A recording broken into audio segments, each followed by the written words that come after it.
ભારે વરસાદને કારણે રાજ્યમાં અનેક જગ્યાએ ચેકડેમ છલકાયા તો અનેક જગ્યાએ નદીઓ ગાંડીતુર બની છે। ભારે વરસાદને કારણે બનાસકાંઠાનો દાંતીવાડા ડેમ અત્યારે પાણીથી છલોછલ થઈ ગયો છે। દાંતીવાડા ડેમની જળસપાટીમાં સતત વધારો થતાં તંત્ર સતર્ક બન્યું છે।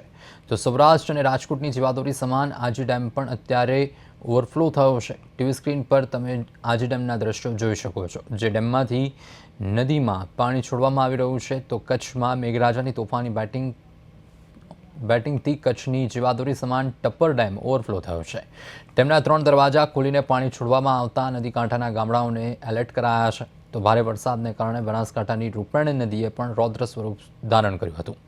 રૂપેણ નદી બંને કાંઠે વહેતી થતાં ખેડૂતોમાં ખુશીનો માહોલ છવાયો છે, કારણ કે ખેડૂતોના સિંચાઈના પાણીનો ઉકેલ આવ્યો છે। તો ઉત્તર ગુજરાતનો જીવાદોરી સમાન ધરોઈ ડેમ અત્યારે પાણીથી છલોછલ છે।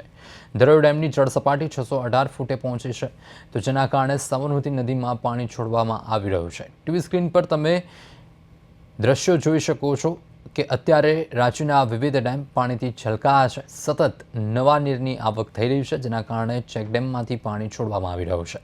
ભારે વરસાદ વચ્ચે ઘણી જગ્યાએ ચેકડેમમાંથી પાણી છોડાતા સ્થિતિ ગંભીર બની છે।